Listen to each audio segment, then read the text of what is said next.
Large lakes. The world has 10 very large lakes, big ones. If you were to, here's a fact, if you were to take up all of the other lakes, the small, medium, and large lakes in North America, take all the lakes in Asia, Africa, South America, Europe, if you were to take every mile of river on the whole earth, even the Mississippi, the Nile, and the Amazon, and if you were to add all the glacial melt water, and if you add all the other fresh water up, it would only amount to 1/2 the volume of water in those 10 Great Lakes on the earth. That's pretty remarkable. The reason why I bring that up is because in 2010 there were about 7 billion of us on the earth. The Census Bureau decided, or estimates, not decided, estimates that by 2025, and we will all be here then, there will be 8 billion of us. In 2040, there will be 9 billion of us. And in 2050, and I know I will be here in 2050, there will be 10 billion of us. And this especially matters because what we will be teaching is our children in the United States to be having a global influence on other children. And let me tell you what I mean by that. Lake Victoria is one of those very other large lakes. We're all familiar with our big ones, Huron and Erie and Superior. And some of you may know Lake Victoria in Africa. It is bounded by 3 different countries, Tanzania, Uganda, and Kenya, I believe. It has 30 million people that depend on it right now in Africa. And it used to have about 200 native fish species in it. They were cute, small, neat. They supported life around that lake for centuries. But around 1950 or thereabouts, the governments that I just mentioned decided, you know what, we're not going to keep up with the burgeoning number of people living around this lake of fresh water. And so let's introduce 2 species, Nile tilapia and Nile perch. I probably have eaten Nile tilapia, I hope not.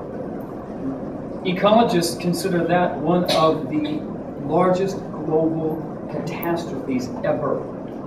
Because in 2 short years, every one of the native species in one of the largest lakes on the earth were decimated because the Nile perch and the Nile tilapia could grow to hundreds of pounds. So 30 million people had full bellies. But the lake had changed completely, and it still changes today. So that, you know, the American conservation concept of catch and release fishing was brought up in this article. And the Ugandan official literally was dumbfounded and said back to the interviewer, why would anybody fish and catch something if they weren't going to eat it? And if they weren't going to eat it, then they would give it to somebody who was going to eat it.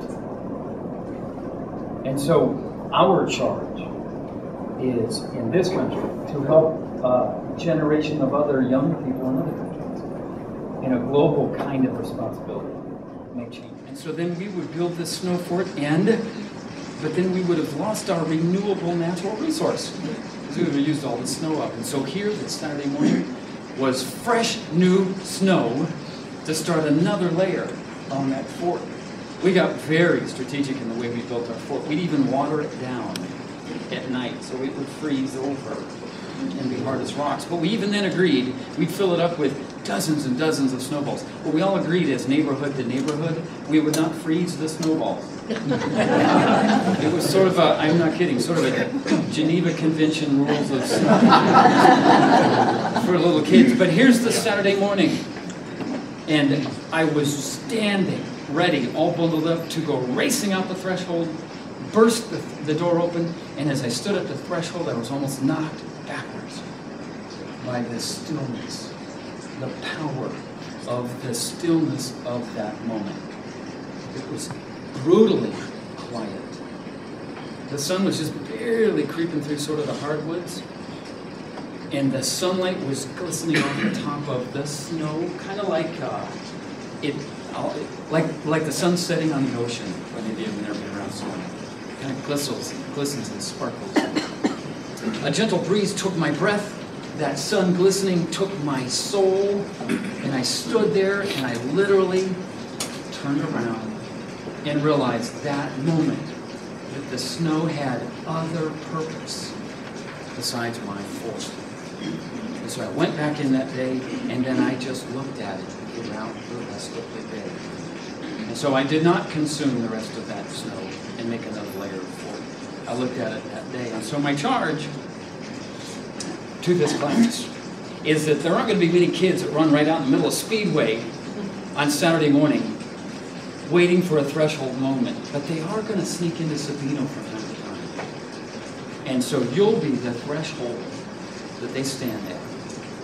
And so what I'm asking each one of you to do is you be that little breath of wind that catches them.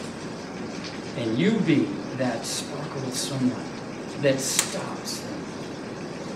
You be what they remember as a threshold moment as they move into their adulthood.